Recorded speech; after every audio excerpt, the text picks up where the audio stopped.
All right, hello everyone. This is Josh, also known as Yashu. You're just tuning into another episode of the TLOY Talks podcast. You can get this on all platforms: Spotify, Apple Podcasts, YouTube, Buzzsprout, much more.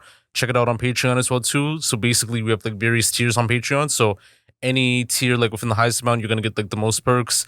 Any basic tier, you're just gonna get like some basic content, but like also like unreleased stuff as well too. And like definitely support like either way too. Like definitely check out like the content like throughout every other channel, every other page too. And it's gonna be like either way too. So I'm just gonna get it like started right here. So we have like one of the legendary like rising artists in the Toronto music scene has released like a lot of music like Eastbound to Kennedy, 80s Baby, Bring It Back, The X File, COVID Killer, and has released a project called Airbnb with producer Blind Vibrations.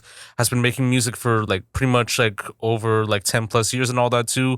Stable like in the Toronto sound for a bit. So we have Don Von Jovi, who also goes by Jovi, and Blind Vibrations in the building. How are you doing today? Yo, appreciate you, man. I'm having a good time. Thank you. Doing good, man.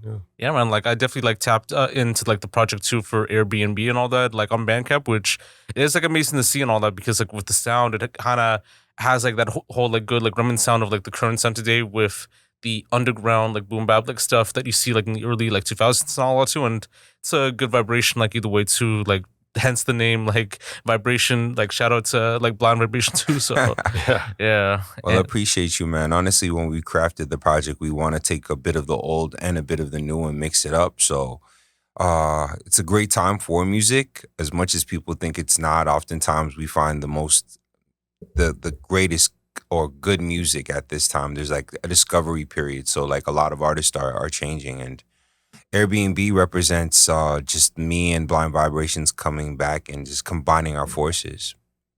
That's facts. And I mean, it has like an amazing sound too. Like if I could like currently describe it like in a way to like, I think it kind of has like a lot of like the similarities with like Sky Zoo and all that, with friggin' Torre, like was also like very dope. But like you'll have like some like the West Side Gun type stuff too. And like, I mean, even like a lot of like East Coast stuff, like I could definitely see it like within the voice. I could definitely see it within the style of the production too. Like it kind of also has like an Alchemist, like Larry June, like Derringer type of feel and all that too. So yeah, definitely. Like we wanted to be a smooth player, but I come from that game of the underground, and I like Boot Camp Click, Nas and Jay-Z and other people like that. So I always look at the music as a craft. It's an opportunity to open up my life to you. So Airbnb is kind of like it's a therapy. The story is very short and brief, but Blind Vibrations came into my life through a mutual friend, and we just started to work, and the music just amassed to become so many tracks. So we were making all this music, but a lot of the music was like revelations of what I was going through at that time. So he comes from like a soul-based jazz, but he can pretty much do anything. So we just found chemistry in that. And Airbnb stands for an acronym. It's Artist in Residence, so the air, and then the B&B stands for Built, Never Bought. And essentially it's just like, we're here, I was in his place, working constantly. I became an artist in residence in his crib, and essentially that's how we are. yeah, that's facts. It's definitely like amazing to hear, and to kind of like dive deep into the story and all that too. So you grew up in Scarborough, but for Blind, like you grew up in like in another area. So like, what were like the areas you guys like kind of grew up like in like at the time too, like based on like the ends and all that? Yeah, kind of all over. Like I was born here, but when I was super young, I moved to San Francisco. So Okay. Larry June is like somebody I grew up on. So that type of sound that you hear, like the Alchemist, like Griselda sound, is kind of a mixture of like different places I lived in. I was in Singapore for a little bit before I moved here too. So it's kind of like a mixed bag of like, a culmination of all these different sounds kind of coming together. That's why there's like some trap stuff there, some boom bap shit. It's kind of all over the place, but Jovi kind of glues it all together. True. And for you, man, like you grew up like in a certain end in Scarborough and all that? Or? Yeah, I actually grew in Birchmount and Finch, Glendower, All right. Lamoureux area. So growing up there, I have a lot of influences from like reggae, dancehall. Believe it or not, dance music was pretty prevalent in Toronto at one point in time. So even that was very influential to some of the stuff that I do. And I picked up my young chops just like battling and rapping to myself. And here I am now. Yeah, that's facts. And like San Francisco and like also in Scarborough too, like Scarborough, it has like Cardinal, it has like Maestro. Danny O. San Fran has like the hyphy movement. It has like Larry June, Kaylani, like much more too. But like even growing up in like these areas, like were they big for like music growing up at the time and all that? Want to start first? Yeah. I mean, it's different. I feel like Toronto definitely has a bigger music scene compared to San Francisco, at least in my opinion. Because you think of the biggest artists in the world, like The Weeknd, Drake, like Justin Bieber, they're all from Toronto. Yeah. So it just like it seems easier here because you have so many options, and it's San Francisco. It's just different. It's just like different type of music scene over there. It's not like better or worse, you know. Yeah, man. Growing up in Scarborough, we had like Mathematic, Danny O, definitely, Socrates, just a lot of people that I grew up listening to, and it's just influenced me. So like, thankfully, we had radio, Mastermind, outlets that would play it because we didn't necessarily have urban radio, but we did have like Ryerson and U of T. So getting exposed to those artists, it really inspired me to be like, oh, I can tell my story too. So that and of course, Much Music. Much Music was very, very influential in getting us to see what it looked like. Because it was one thing to hear it, but then now we got to actually see a visual of who these people were and where they're from. Yeah. Because I know with Much, like they had like a lot of like iconic moments. Like I know that Britney pulled up, like Eminem, like 50 Cent and all that. They had like Nirvana. They had like a lot of people that pulled through. Like Master T, like even did like his like viral like Tupac like interview when he was like beefing with like Biggie and like Nas and all that too. So there was like a lot of like good moments. And then I think it kind of like sort of came to an end in like the mid 2010s and all that too, like late 2010s, because I think with content and everything else too. So, but like it was still like an era and all that. You know? Yeah, reality TV shows kind of shifted Much Music. So what happened is that at first it would have a lot of its own original content. But what I saw is that there was a shifting between the mid 2000s where instead it became more about like The Hills and other things where people were more interested in watching the lives of people that weren't necessarily celebrities, but were showing themselves. So that kind of altered everything. And I think that spawned into like Instagram and TikTok and things of that nature. Yeah, that's facts. And you know, like as well, like within like the introduction to music, like how did you guys get like introduced to like music, and who were like some artists or genres like you kind of grew up like listening to? Well, me, I grew up listening to soul and reggae. I had a uncle who was a DJ, and he would always play like his 45. So I grew up with a combination of soul, with reggae, calypso. You grow around other people. You listen to chutney. There's a lot of different cultures within Scarborough. So you, depending on where you are at that moment, you'll hear something. So it just always allowed me to be open-minded. Like I always loved listening to music, and it was something that I just remember prevalently being in my household. Yeah, with me it was like completely different what I was doing back then. I was still listening to like Tribe Called Quest and like some earlier stuff when I was growing up, but I wanted to make music kind of like Burial and like Aphex Twin, so I was DJing and making electronic music. And by the time I came here and I was trying to sell beats to everybody, nobody wanted to rap over beats that sounded like, you know, Aphex Twin beats. So I was like, oh, Drake's really popular. Let me try making like a Drake sounding beat. And that's how I kind of like blended my sound in with like rap more and more. And it, you know, kind of turned into this album, I guess. That's facts, man. And like I know, like you talked about like getting into like battle rap and all that too, and like getting into like the whole like street like battle rap stuff. So was that something that kind of like shifted gear into like your start like in music and all that, or? Honestly, yeah, I did. For a while, I was actually on this DVD. It's called King of the City DVD. I was featured on it. I went by a different name at that time. I actually went by Castro, and I'll tell you the story about why I changed my name later. But when I was on that, it was an opportunity for me to expose my talent. I realized that was the door in, was just like, okay, I've been practicing. We didn't have or had the resources for, say, studio. So we took the opportunity to take it to like the live and build an impromptu. So that's where I kind of manifested and got better with my craft. It was like first cutting my teeth with battling. That's facts. And I guess like this is like also like the same time when like the Mad Russian did like, you know, the Real Toronto and all that too, because I know like they did like some DV stuff like in Scarborough and Parkdale, like all those like other areas too, and like others were kind of getting into the shift within like what's been released, like Shock there and like Socrates and like Chaos and all that. So yeah, we understood what happened is that the DVD era was a great era for us to be exposed. So we saw like Smack DVD and French Montana's Cocaine City. And we were like, okay, how can we tell our story? So the Real Toronto DVD was probably the most legendary just for what was on it, but it also exposed people from Scarborough. I remember Daytona's on there, so Tona. There's a bunch of other people that were featured on there, but that was our first outlook to the world for other people who didn't know Toronto to see, oh, this is who we are and this is what we do.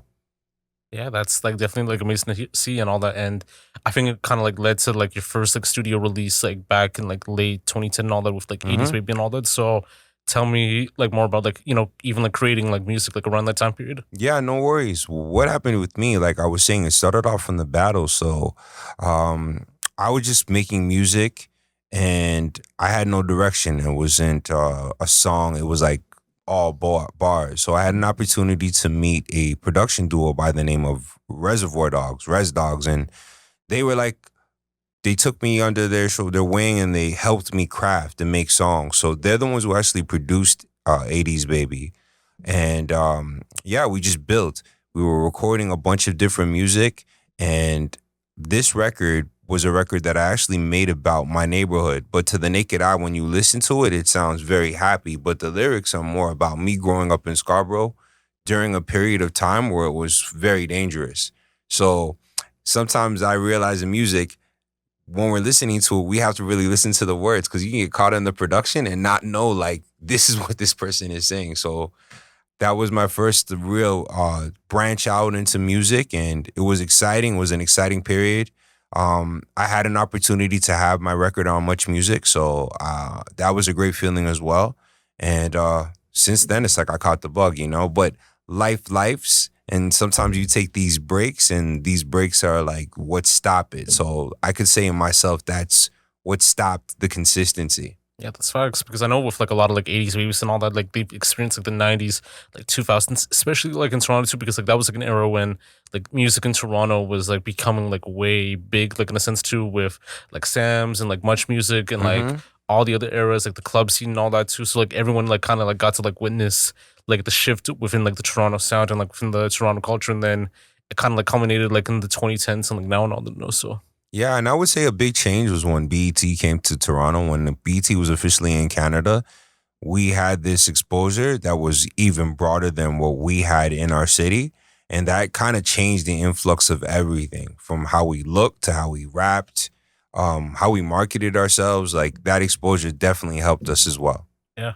Because I know Bishop Brigante, like he was like on like the Freestyle Fridays, like for like free times, like in BT, and then passed away just recently. Rest in peace. Rest in peace. And then I know like Drake had his like come up like around there too, and like a lot of like other people like the Replacement Girl with Trey Songz first on there, so that was like his first feature song on there, and we got to see that, and it was something that kind of inspired us. Like, how can we get to that level? Sure, and to even like dive into like even with like the musical like background like in history and all that too. Like I know you talked about your uncle like being involved like in music and all that too, but do you have like any other family that kind of like Yeah, my brother was actually really tight with the group Ghetto Concept, which is from Rexdale, and I got an opportunity to kind of be under their wing as well. So they kind of like were mentors to me. So my brother was very tight with them. He also has a historic lineage of being in hip hop. He was a breakdancer. So I was around a lot of people who were doing things that were not necessarily for the money, more for the love of the culture. The generation of the 80s and even the early 80s, they had the opportunity to kind of just be about the culture. They weren't necessarily thinking about multi-millions. It was just like, we love this sound and let's do this. So my brother introduced me to Ghetto Concept. Ghetto Concept kind of helped me.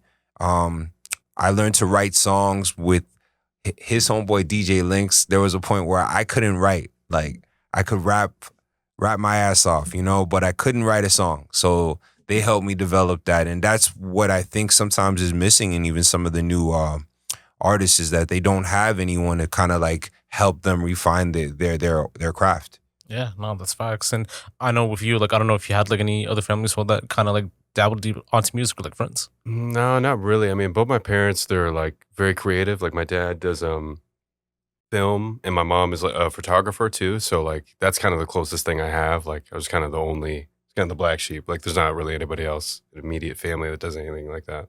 Oh, that's what's up. No, it's interesting. As far as like taking like the stuff that you're working on, like even like being like an artist or like a rapper or producer and all that. So like, what inspired you to do like the way you do, and like what made you like take it seriously within like honing on to like your craft? The craft is just something that will always lie within me. Um, I just wanted refinement, so I got a chance to meet some great producers and just refine my sound. And Blind Vibrations is one of the guys who kind of just showed me that like if I can go out there and put this music out there, it'll be rewarded, you know? So, sometimes when you are a musician, you go through these gaps and periods of times where you just don't feel like recording or you feel overwhelmed because now you have to have the rollout, it has to be marketed, it has to look polished. So I went back to the music, and a lot of the music that we ended up creating was through conversations. We would have periods of times where we would listen to samples and share what we were inspired by. We would have discussions about music, and that's how it came out to be so organically sound, is that we were combining our forces. So I realized that collaboration is extremely important when it comes to music. Finding the right collaborators. Yeah, sometimes there was no creation in the session. We would just have a conversation the whole time and just like go through samples. We would make anything. Because it's almost kind of like the catharsis a little bit when you're making a song. It's like whatever you're feeling or experiencing at that time, that's what goes into the song. And so the conversations were just about whatever the song was about before. Yeah, that's facts. Yeah. I actually had this conversation with previous guest like the other day too, where like in the studio, nothing is like creative like within a day and all that too. Sometimes it's just like figuring out like the process and figuring out like what can work out within like that first step, like what idea can like pop by and all that, and like that's like how it usually is, and then it transitions over to like creating like the music, and then even doing like a mix and master and like vinyl and all that. So yeah, absolutely, yeah, 100%. Yeah. And as far as like influences and all that too, so do you guys have like any like influences like when it comes to your sound? Honestly, I would say I was saying before, Jay-Z, Nas, the West Side Guns, the Larry Junes, people who have a voice but also are storytellers. I feel the storytelling aspect of hip hop has kind of gone by waste of all of the gaudiness and materialism, and there's nothing wrong with having that. But I grew up in a period of time where we had like the Source magazine, and you would be able to see different variations of artists. So you would have like the highly polished artist, then you would have someone who's maybe a little rougher, but they were both accepted. So I just come from that period of time. That's why my music sounds eclectic, because I like both.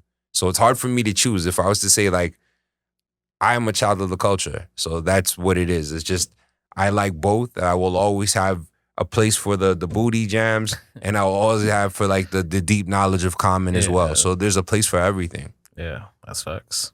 Like I know with Double XL and with the Source and all that, they used to have like the whole like mic system and like the Excel system too, and like I think like that's what catered to like knowing like when like a record is like good and all that. And when they did like, the whole like 4 or 5 mics and all that, XL like triple like XL and all that, like it would be like very great. And like for the other ones, it would be like, all right, you have to like hone in your crowd like a little bit more, or like take your time. And like I've noticed that with artists that weren't like doing as well, or like they've started to like age forbidden, like they're not like in tune with like the new era and all that. So, but like I think as like we shifted on to like the mid 2010s, like even like now and all that, like I think they kind of like removed it like in a sense too, to not cause like any issues and all that, and like just like play like favoritism like and all that. That, but also we had like the middleman, which was like the blogs. So the blogs were also a great place. I have a post on my Instagram where I discuss Dat Piff, how important Dat Piff was to artists, because you had the one thing that you always want to have, which is a choice, the freedom to choose. So there were so many titles there. So you'd have Currency, Wiz Khalifa, Dom Kennedy, just all of these guys who were like doing their own independent thing, and you would like be in tune with it, but you wouldn't have to be like, oh, I gotta buy it. Let me just check it out. If I like it, I'll download it. If I don't, I'm not gonna waste any space on my hard drive. You know what I mean? So that's what it was. And now we don't have as much curators like that. We have like guys like Fantano and other people who discuss music, but like the blog era where they're exposing people to new music, it's kind of missing. And I hope that comes back. Like I'm optimistic, like things like that will have a return. Yeah, I mean, we have like Joe Budden, who kind of like does like some good reviews like on it, and like they give like good takes like on music. Like Roy and Mal, like I think they also do with the Company Man. I think the other ones too, they just kind of play like favoritism for a bit too to Yeah. kind of like get that whole like click reaction and all that too. But like when you need to actually find someone who's like very in tune, I think even in the realm of hip hop, like there's not as much. But I think like No. the ones that are like they're taking it like very like seriously and all that, and Yeah. like not like looking at it like in a new leaf and all that, you know. So It takes time, man. We're in a new discovery period where we're just finding music through either playlist. Oftentimes we're finding it through post TikTok. You'll hear something and be like, "Yo, what is this?" So we're like in a new period, and that refinement sometimes takes a little bit of time. yeah, that's facts. And I actually forgot to ask, like, do you have any influences like when it comes to your sound and all that? Man, I just listen to Madlib like all the time. Ever since I was little. He was like the Loop Pack was like the Yeah, first that's thing crazy. I heard. So yeah, that's been a really big influence.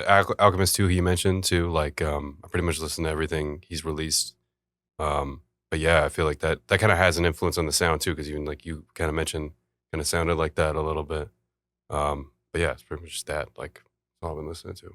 Okay, cool. Do you have any artists that you want to like work with someday, like musically, whether like locally or like internationally and all that? That's a great question. I think Mike for me. I've been thinking about working. I want to work with Alchemist, 100%.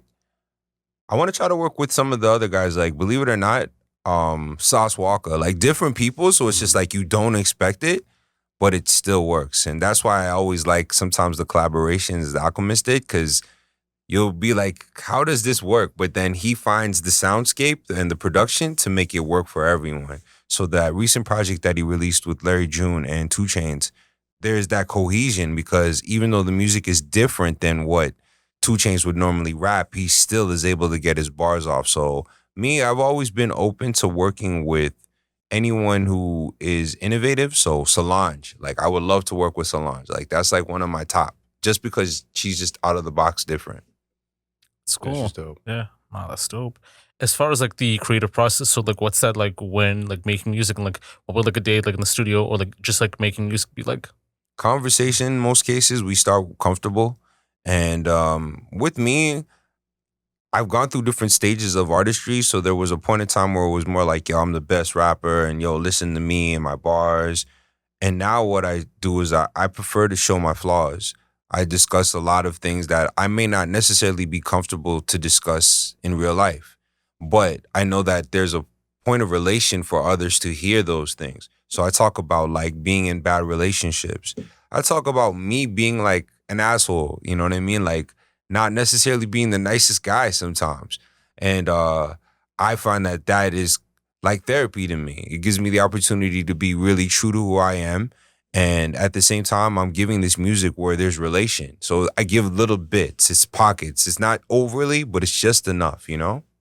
Yeah, and I think that's a lot more important than what a lot of other people are talking about. We talk about this with PV too, how like every time I listen to a new rap song, it's always like, oh, this is what car I'm driving. There's so many girls I got, like so many drugs I've sold this week. And like nobody I know is like doing that. Yeah. It's always just about like, oh, I just broke up with my girl, or I'm trying to cover my rent right now. Like that's, I feel like a lot more of a relatable thing. Yeah. So the fact that we're talking about that, it's like more people can actually relate to it as opposed to like, you know, what Bugatti we have, which we don't. Yeah, that's facts. Yeah. Because like even like there's like certain moments in songs where like it kind of gets creative too with Rewind by Nas. Like he was like rapping like backwards and all that too with the whole like storyline and all that too. Like that's a very unique song. I know YG did like a song where he admitted that he was like sexually like molested and all that too. Which you know, it was you know vulnerability. You know, with music, you know, not everyone's gonna be like vulnerable like in how they take in their music too. Like there's like some that will kind of be like outlandish too, like on the responses.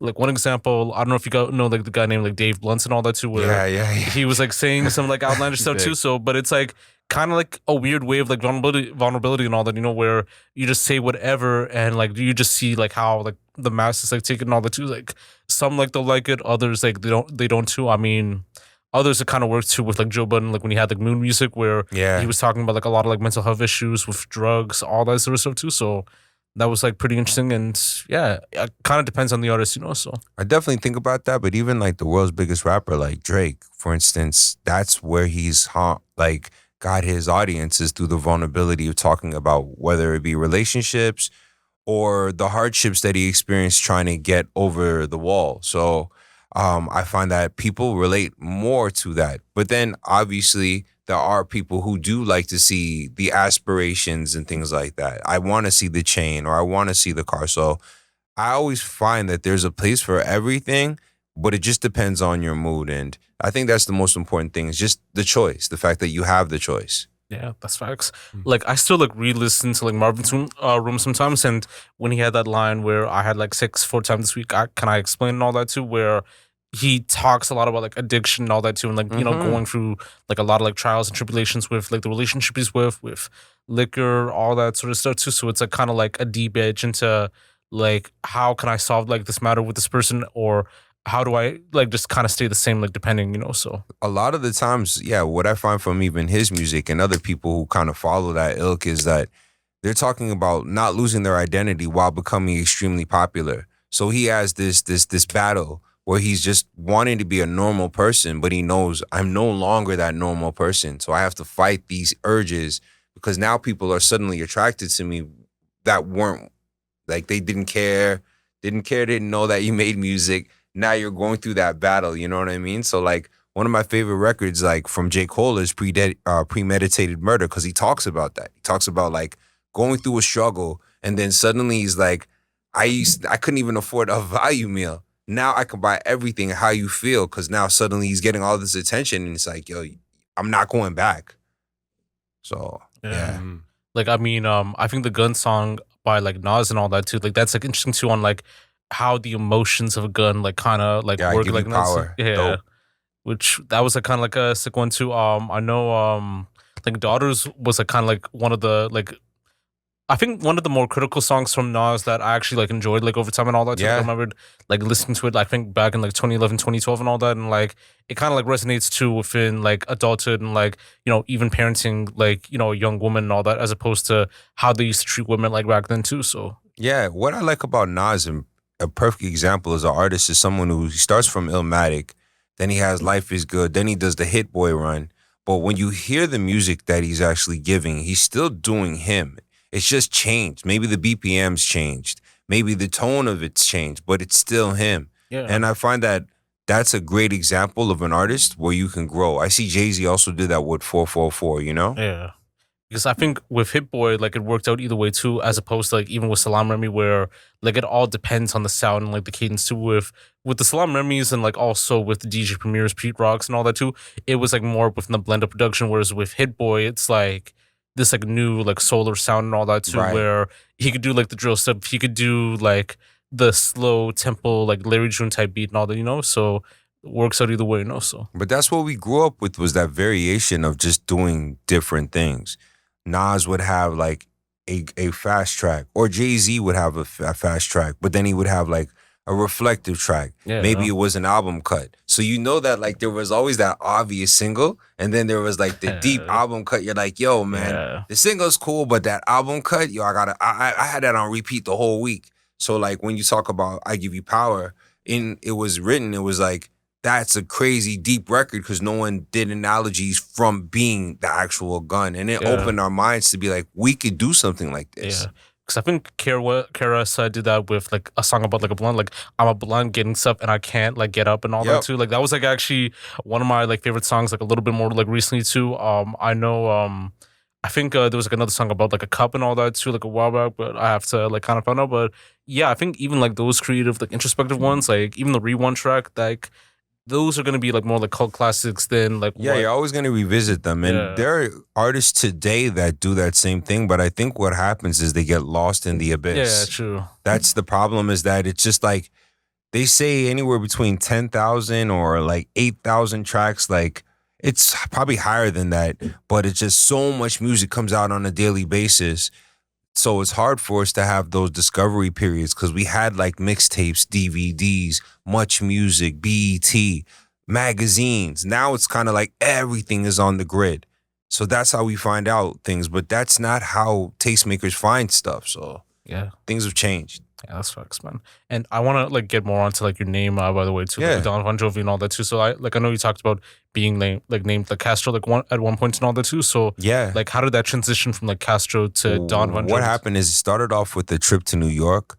I was with my mentor, Jay Rome, and He basically introduced me to DJ Camelo, who works for BET, and I was going by Castro. So he goes, "This is Castro." He tells DJ Camelo, "This is Castro." So he's like, "Castro, do I know you?" And I'm like, when we left the club after like making that introduction, I was like, "Yeah, I got to change my name because there's way too many people with this name." So we were in Manhattan, and I was in front of a live music entertainment complex. It's called BB King's. So a bunch of women from Boston came up to me and were like attracted to me. So like my boy's like, "Yo, we're just gonna call you Don Von Jovi, like, cause you're a rock star right now, like John Bon Jovi." Like all these girls were like just talking to me. They didn't know me from anywhere, but I'm like being swarmed, and I was like, "All right, man, like it's cool." But then it kind of stuck. Like we it was a joke, but then they were like, "Oh, you're a rock star," and I was like, "Yeah, I don't know," but then Jovi stuck, and that's why I am right now. My name is Donovan as well, so Don Von. And then Jovi was just like that aspect of wanting to be a rock star, not limiting myself. Even with the 80s baby was so different than anything else I had done before. I was more like, I want to be a street-based rapper. You know what I mean? I want to be like hard. Yeah. But then I was like, they're like, how many people are hard? And how memorable is that? And how long does that last? So I had those conversations with the Res Dogs and my boy J Rome and my homie Eastwood, and we're just like, yo, just try it. And that's how that track came out, and that's how my name came to be. Yeah, that's facts. Because like it kind of reminded me of like Bon Jovi for a bit too. Because like I know John like Bon Jovi, like that's like his kind of like actual like name and all that Yeah. too. So it is like kind of like interesting in a sense, you know. So Yeah, it was just kind of interesting. Like that name suit me, and from that point on, I didn't change it. And I've only grown and made more music. So I have some of the records you had just mentioned, which were like Eastbound to Kennedy, me being born in Scarborough. That was like a spawn of the stories of me growing up. And I worked with one producer, his name is Lefty, and I really just wanted to tell different stories. So I have Keisha. That record Keisha stands for Keeping Everything Inside Shatters Hearts Always. And that's an acronym for Keisha if you can't spell. My bad. But you know what I'm saying? Like I wanted to do it different because I followed in that route of Nas and Jay-Z. And I had never seen that done in Toronto. Toronto definitely has some great artists, but I was more inspired by like the storytellers like Gil Scott-Heron. Like I'm very much inspired by people who talk truths. So I wanted to do the same. yeah, for sure. And even to speak on like the idea of like Airbnb and all that, like I know you talked about the creative process for a bit too, but like the inspiration, like was it something that like just kind of like came like out the way and all that, or was it something that had to Honestly, it came through just the music, and I was like, I want to get away, and I can't.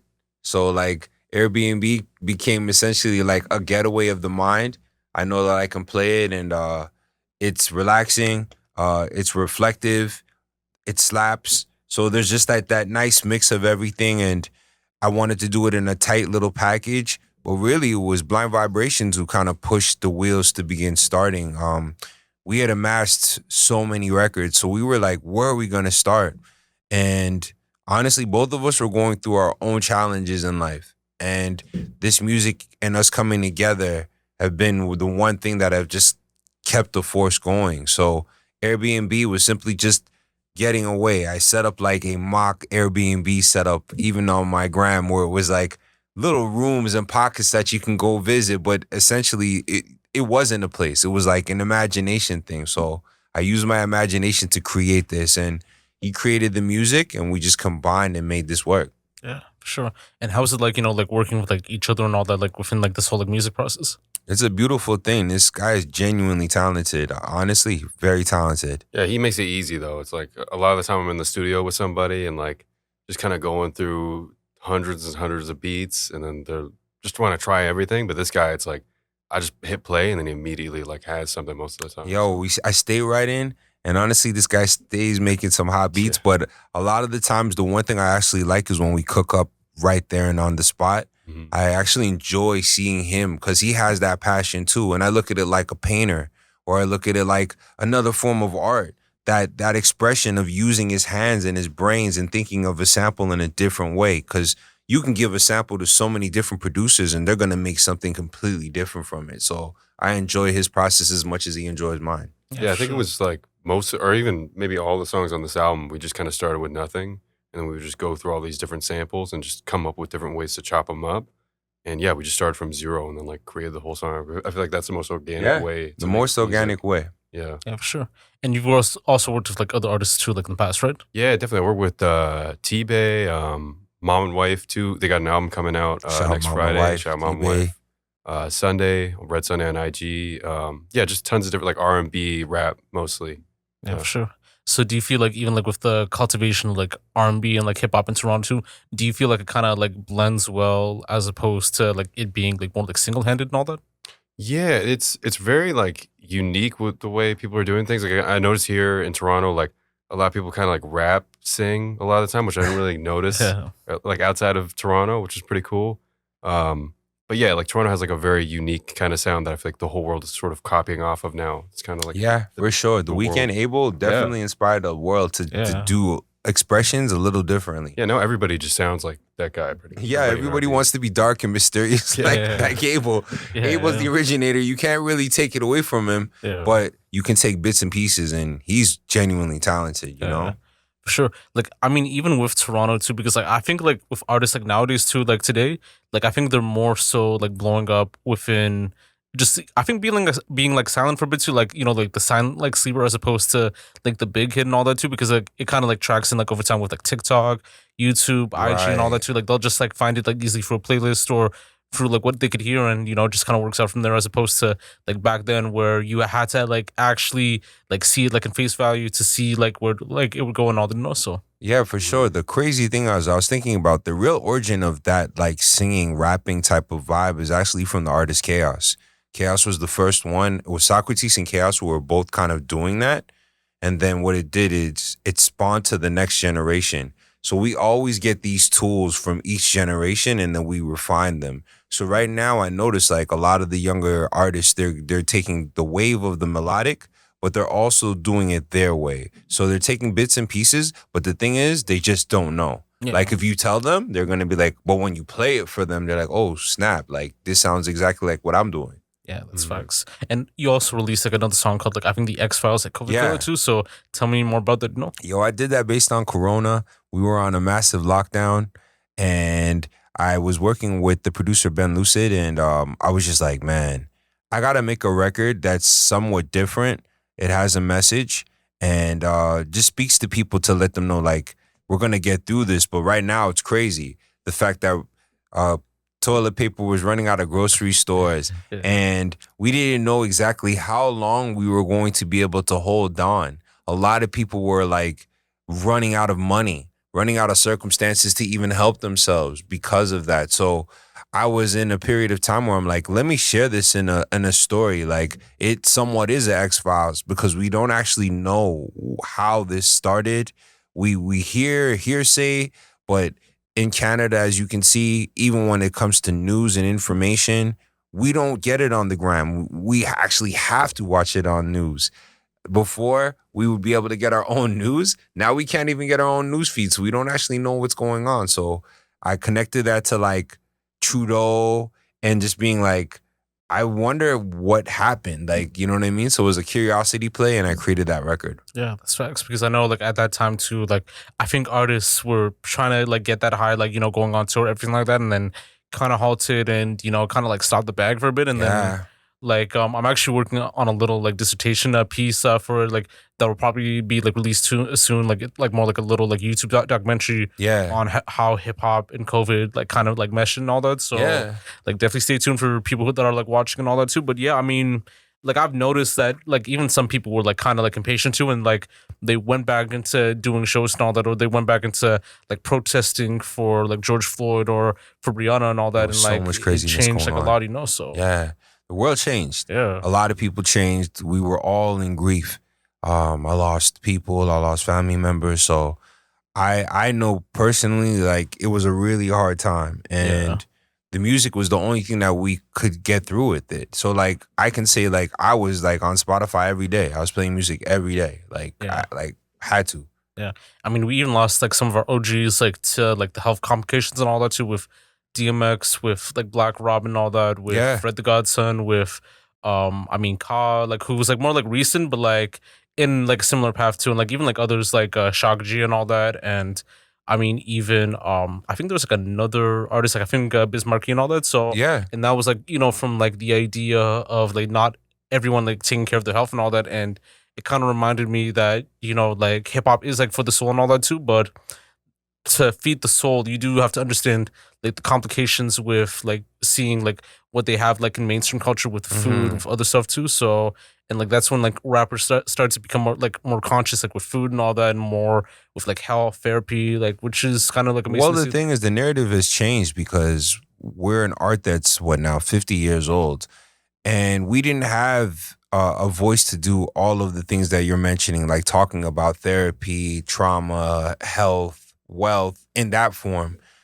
It's growing now, and thankfully, but unfortunately, we lost people. Thankfully, we're able to now learn and use those examples to do better. In the industry that we're in, hip hop, it's always go, go, go, work, work, work, don't Yeah. stop, grind till you die. Yeah. What are you doing? Sleeping. And that toxicity is what's really kind of like hurt us in our bottom line. We do need to take rest. We need to take breaks. So it's like you gave us perfect segue because Airbnb was my break. For a time, I was going through my own thing. And I didn't want to put out music. I was not interested in releasing anything. I was more in my head, just to be honest, self-sabotage, just not seeing what I want to see. And fortunately, Malcolm, blind, he basically kept pushing me, pushing me, but in subtle ways, letting me know that he was there for me. And that was really appreciative. And that's why the music comes out so pure. And that's why we decided to be a duo, because originally Artist in Residence was going to be my album name. Like the album that I created, I wanted to call it that because I was in his crib all the time working. And then what happened is that it transformed into us being a duo because his sounds are as important as my words. Yeah. That's facts, man. And like you released it like on Bandcamp and all that too, like out of like other platforms where like in the other releases it was like Spotify, Apple Music and all that too. So what made the decision for you to like release it on like Bandcamp rather than like other like DSPs and all that? I decided to go through Bandcamp because I wanted to get an opportunity to build with my audience and actually know who they are. I know that it can take a little longer in the run, and getting all these streams and things are great for an artist. But now I have an opportunity to know Jack in London listens to my music, or Alice in where in Europe is checking me out. And I can actually send them something personal, thanking them for listening to the music, purchasing the music. I can touch base with them. And that's the thing that we all know is important as an artist, is the information. So if Spotify can take that same information and create ads related to things that you think about, based off of what they've heard you choose, that you don't have the choice in it. They just basically take the information and they mine it and sell it to corporations for billions of dollars. Whereas I'm thinking to myself, how can I just build so that you can know that I appreciate you making the choice to come to Bandcamp? Like you could have went anywhere else. You decided to come and see me on Bandcamp. Yeah. You wanted to download my music and purchase it because you want me to have some form of sustainability. And that's the part where I find streaming has made it really difficult. Really difficult. Yeah, there's so many obstacles you have to go through just to put your music on DSPs. Like you got to go through an aggregator, like DistroKid, for instance, which you have to pay money to just to put your money or your music on there. And then if you want to like fully utilize that platform, like let's say your account gets canceled, they'll put your song down, but you have to pay another fee just to keep your music on there. And then on top of that, if you want to get your money from Spotify, you have to go through SOCAN. It's like another thing you have to go through. Bandcamp, it's just you put your music on there, it's free, and then it gets straight to you through PayPal. It's just that simple. It's like a one-way street. So very transparent. Transparency is very important on both ends for artists and for listeners. Yeah. Sure. You get a chance to touch base with me, and I want to do more of that. Like I have a lot of music coming down the line, and this is the way that I get an opportunity to do that. So it'll definitely be on digital streaming platforms very soon. But I really want to touch base with the people who are into the music that Artist in Residence makes, that are into the music that Don Von Jovi and Blind Vibrations make, Yeah, for sure. And for you guys too, like I know like we're based like in Toronto right now too. So how do you immerse yourselves like in the Toronto scene and all that too, like with music. And how was that experience like, like even like being with like-minded people, like into work with like different artists like here and there and all that? So Yeah, honestly, the scene is a melting pot. And fortunately, I met Malcolm through a mutual friend. And from that point on, it's just been meeting people and people seeing how serious you are about your own craft. That's what I've had my best relationships with people who actually firmly believe in what they're doing, and they're doing it from a culture base instead of from the resources of getting rich. In the city, guys like Sunday who've done like numerous shows through the city by working these streets and getting people to actually see you. That's an important part of it. So this is just a recently released project, but that's the next step for me is performing. I want to be able to be outside. I want to be touched. I want you to be like, hey, yo, I like your music. And I find sometimes with some of the newer music, there's like a bit of a refinement that's required. Like people don't know you. Oh yeah, you're from a hood, but if you make a song that slaps, someone's gonna want to come say, yo, bro, I like your song. yeah, And because of the fact you come from this situation where you're like, yo, who is that? You know what I mean? Because I'm from Scarborough, and I notice like it'll always be like you see somebody you don't know, who is that? And it could be a genuine fan, keep saying, yo, I like your music, but then they're turned off because you don't give them the experience that maybe you should. Yeah, for sure. I know we connected through like Master as well too. So I know with Master, like, shout out Master, man. he does Master like Inferno. for sure. Like I know he does like a lot of like the street performances and all that too. And like I think he cultivated his like fan base and growth like from the performances where people get to know him from there rather than for like Spotify and all that or Apple Music and all that. So like it kind of works out from because like they see that face too. There's this other guy named Unsighted and all that who also is like known like within like the IG like TikTok rap and all that, and like even for like the live performances as well too, and like people like rocked with his like wave as well too. Like I had him like on like just like a while back too, did like a dope freestyle and all that. And I mean even like those artists too, like being on stage or like being outside, like that like serves more than like the idea of like IG or Spotify and all that, because they could recognize the face like rather than the music and all that. So. Well, the perfect example of one of the best buskers in the world would be like Justin Bieber. Yeah. Like Taylor Swift, they were buskers. So what happens is that you get this refinement, you get your chops. Because the one thing I notice is that performing for an audience is not like listening to the record. You got to be in it. So Inferno is a great example of someone who is aware of what's going around him and he's giving a show, but he's also being attentive to each person while doing that. And that in itself is an art. So I look up to people who can put on a great live show, and that's where I aspire next, is to like do really good shows, because shows are really what get people interested and talking more. Yeah, for sure. Like I think like even like the best artists like come from the whole like performance era and all that too, because they're seasoned in like how to make like a sound and all that too. Like even with battle rap, because like they could like perform well, but like even like if you release like music, like it could be like hit or miss sometimes. Where with some artists like it works, with Sue Surf, with like Joe Budden, but others like it'll like take time. Like they'll be more in the performance role than them with like the streaming like rum and all that too. So it happens because they're spending so much time with the battle raps, because what people don't know is that's like a culmination of many weeks, months, days, hours of them like formulating these bars and these punches. So that's an art in itself.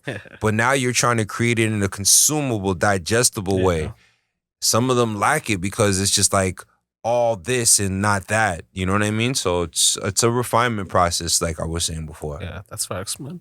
To speak more like even like on the Toronto, the Canadian like music scene and all that, like how do you guys feel about it like at the moment? Do you feel like there should be some changes on the growth on where the scene should go to, or do you feel like it's fine the way it is?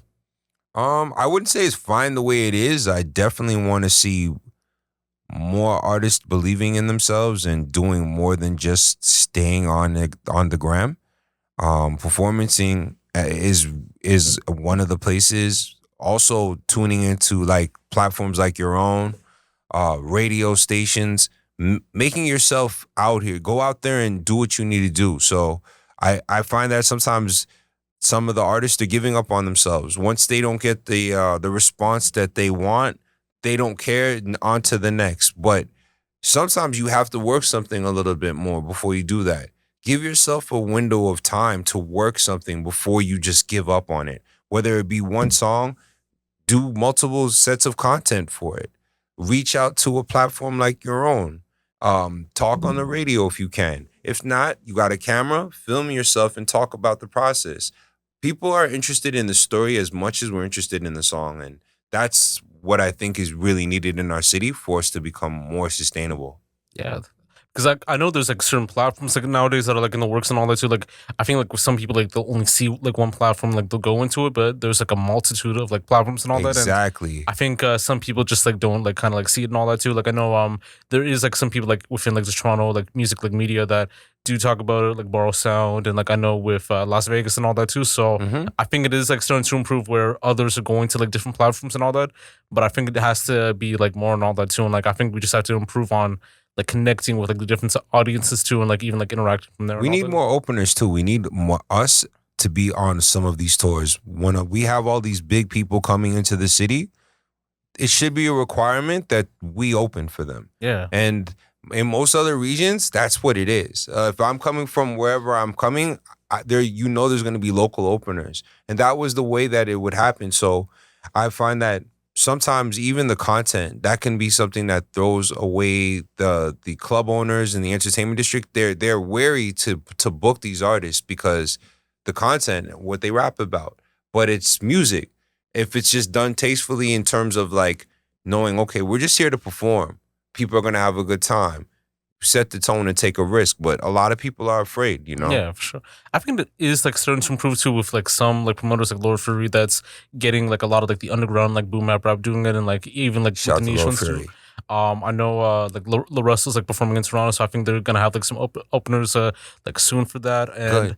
I know there's like this like platform called like I think Motto Live where they've had like like underground artists like Blue and Exile, Greaves, I think Onyx like performed in like Sky Zoo and all that. So Yeah. and they've had like local acts from like the GTA and like from the city that performed and all that too. And I think it kind of works out. So like even like tapping into like those niches, like it all works out either way, Underground has always been an outlier for making sure that they always know what's on the pulse of hip hop. So Raz Fresco and other people like that, you see them working these circuits, but I actually want to see them on like the 10,000 to 20,000 stages. Like I want to see them on way bigger stages. So that's my problem. My problem is not necessarily the underground, because the underground embraces and shows love. We actually need to be on those 100,000 stages. Like we need to be on way bigger stages than we are. So, and what happens, why that's not happening is there's no infrastructure. A lot of these people, like myself and Malcolm, we're DIY. We're doing everything ourselves. We need execs to kind of help us and look at it from that wider perspective, you know? And I think it will happen for a select few, because that's normally what happens. It's a select few that will be chosen to kind of get to those staples and that type of career.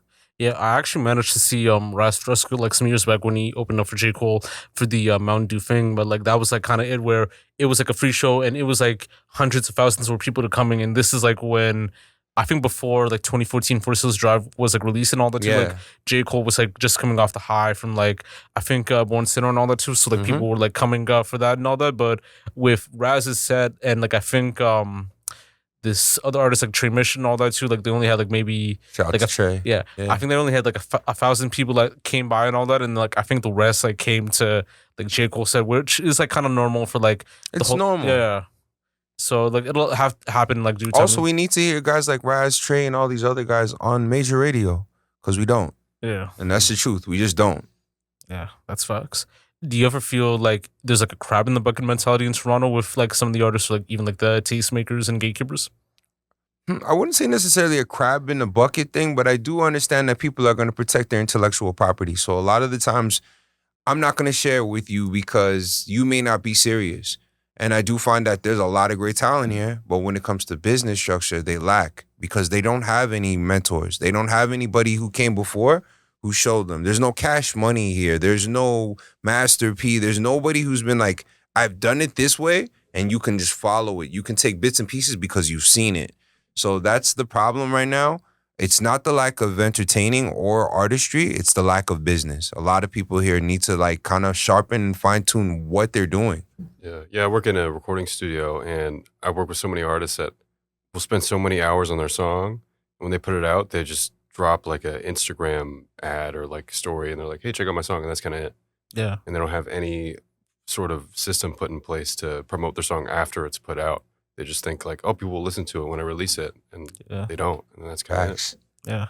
I know with San Fran, like I know like they have like the hyphy movement and all that too. And like I know with E40 and Too Short, like they're kind of like the OGs along with like the Messy Marvs and I think also the Mr. Fabs and all that too. So like I know even with the younger artists, like they're tapping for there. So I don't know if it is as like kind of like similar to Toronto in terms of like the scene and all that, or if it's like a little bit like different in terms of like elevating like the artists and all that. Yeah, honestly, I don't. It's been years since I've been there, so I don't know. But I'd imagine it's probably a little bit better here. We probably handle it a little bit better in Toronto than we do in San Francisco. Definitely, there's a changing of the guard too. So like the young artists who want to work with some of the older artists don't necessarily want to. And I don't know if it's because some of the younger artists are actually making more money and becoming a little more sustainable because they've learned from the mistakes of the elders. And that happens a lot, right? So like there's guys who will be in the league. Like I was talking about Bill Russell when he was alive, rest in peace. Like he would complain and diss this shit out of anybody who was like, yeah, he's not nice. And it would be like, yo, why is this guy a hater? Because the new generation has to come in. So that's what's happened is that this new generation is now like, we're not asking you for anything. We actually know how to do this, that, and the third, but we can use your mentorship if you're willing to be mentors to us. Yeah, that's facts, man. Yeah, definitely. Yeah. We just only have like a couple like questions for a bit too, but for people that want to like tap in like with your sound and all that too, like I know there's gonna be like a lot of people as you said from like London, from Europe, from like other parts of the world and all that. If you could like give them like free songs like in the catalog from the Airbnb project or even from like older music, like what would you like recommend them? I would definitely recommend that they listen to MIA.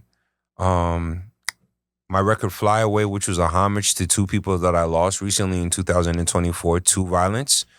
2025 really started off as me wanting to make this the year to be the change that I want to see. So that record Fly Away really was about that. It was about losing two dear friends to violence and wanted to be like, yo, I need this to change in one way or another. So I wanted to express that. So MIA, Fly Away, and it's really hard, but I would say maybe Brick. Brick, it starts off the project and there's so much energy just starting it off. So I would tell a listener to listen to those and let me know what you think about them as well. Yeah, that's facts, man.